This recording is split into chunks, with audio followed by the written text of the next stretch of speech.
Hello guys, Annyeong, Professor Upa here.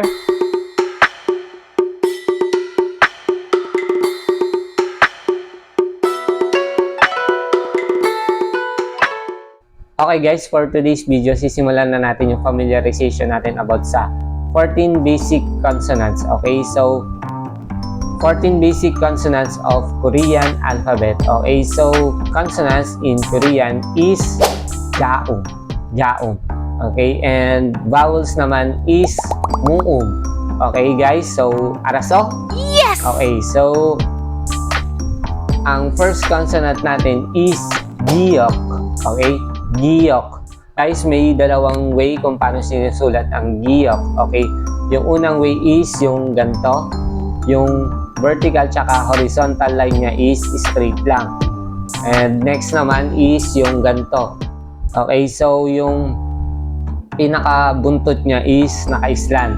Okay guys, so huwag kayong malilito, parehas lang na giyok yan. Okay, so para lang yung cursive and non-cursive writing. So maliwanag ba guys? Yes! Okay, so tapos na tayo sa stroke, kaya proceed na tayo sa sound and pronunciation. So let's go! Kaja! Okay guys, ang sound ng giyok is between K and G.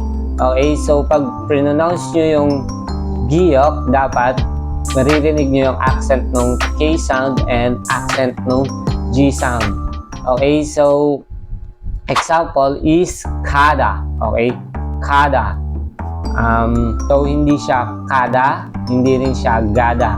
Okay, so ang tamang pronunciation is ka. Kada. Okay. So, yon, narinig nyo ba yung accent ng K sound and accent ng G sound?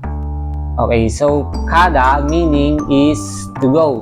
Okay, to go na dictionary form. Okay, so dictionary form, ibig sabihin, for dictionary lang siya, hindi siya pwede sa actual conversation.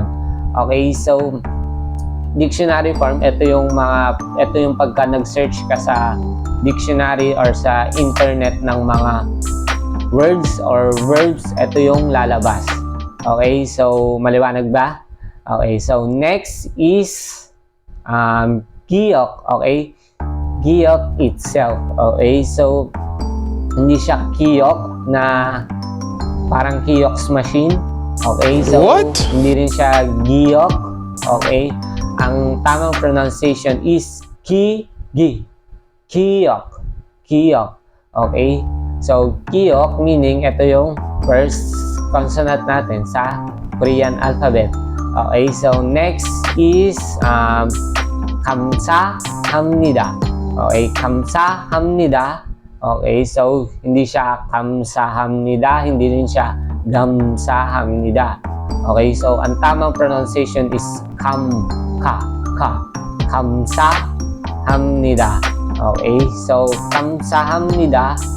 Okay, so kasama to sa mga unang words na natutunan natin sa Korean language. Okay, kasamahan to ng annyeonghaseyo, saranghe. Okay, kamsahamnida. Okay, so meaning is, alam nyo na to, thank you, di ba? Okay, next is kumawo. Kumawo. Okay, so hindi siya kumawo. Okay, hindi din siya gumawo. Okay, so ang tamang pronunciation is kumawo. Okay, so medyo struggling din sa pronunciation kasi hindi rin naman tayo native Korean speaker. Okay, so ayun, kumawo. Okay, so meaning ng kumawo is thank you. Okay, thank you din siya, parang kamsahamnida. Okay, pero ginagamit siya sa different ways. Okay, so next is kaja. Kaja. Okay, so meaning pala. So kaja, okay, hindi siya kaja, hindi rin siya gaja. Okay, so ang tamang pronunciation is kaja. Okay, so kaja meaning, alam nyo na to kasi lagi itong sinasabi sa mga vlog ko. Kanina kakasabi ko lang, di ba? So, ka from the word kada na dictionary form. Okay, so ka, hindi na siya dictionary form ngayon. Okay, so ready na siya for actual conversation, hindi na siya dictionary form. Okay, so ka meaning go or to go.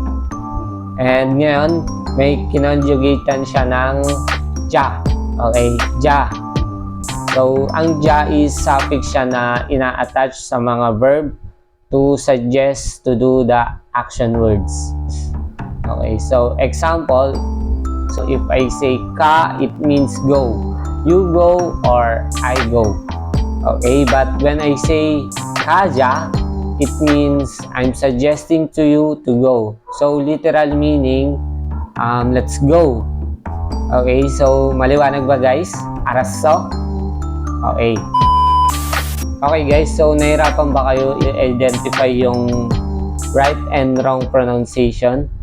Okay, so meron akong tips na pwede makatulong sa inyo para ma-pronounce nyo ng maayos yung consonant natin na giyok. Okay, so kahit ibang consonant, okay, kahit mga Korean words yan, pwede itong makatulong sa inyo, itong mga tips na ibibigay ko sa inyo. Okay, so first tip is for giyok lang to. Okay guys, para sa giyok lang tong tip na to. Okay, so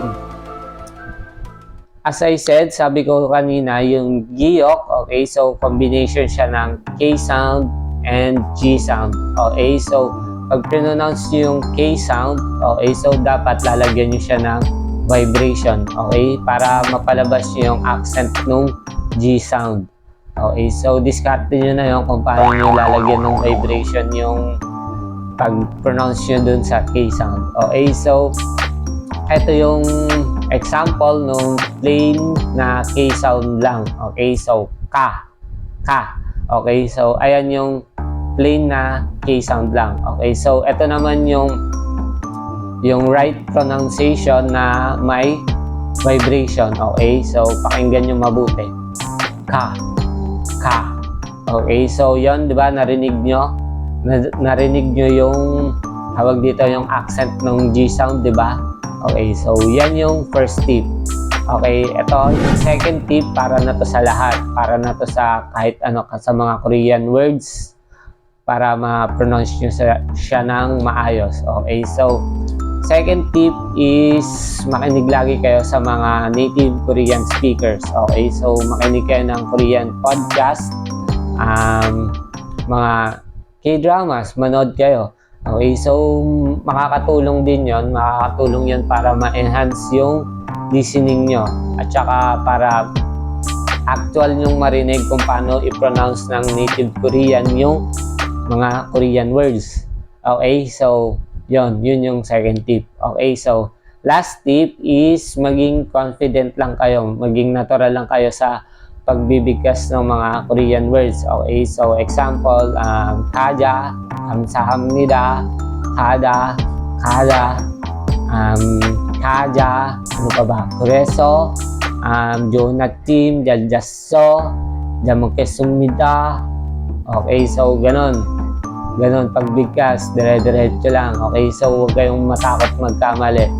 Okay, so hindi naman sila magagalit pagka nagkamali ka ng pronunciation. Okay, so as long as nai-express mo kung ano yung gusto mong sabihin sa Korean language. Okay, so ang mahalaga lang naman dyan is aware na kayo ngayon kung ano yung tama at yung maling pronunciation. Okay, so kung magkamali kayo, pwede naman kayong bumawi sa susunod. Okay, so kung magkamali uli kayo sa susunod, pwede uli kayo bumawi sa susunod kasi aware na nga kayo sa tama at maling pronunciation. Okay, so kung tumama na kayo tapos magkamali uli kayo, bumawi lang uli kayo. Okay, so ganun lang yun, paulit-ulit lang yun. Okay, hanggang sa ma-perfect nyo. Okay, so eventually papasok din naman lahat yan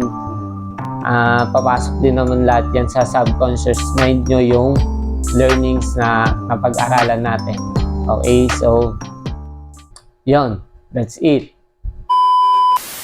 Okay guys, hope you find it informative to you, and if you find it informative, please don't forget to like and subscribe to my YouTube channel para lagi kayong updated sa mga bago kong upload na videos about Korean lessons and other Korean stuffs.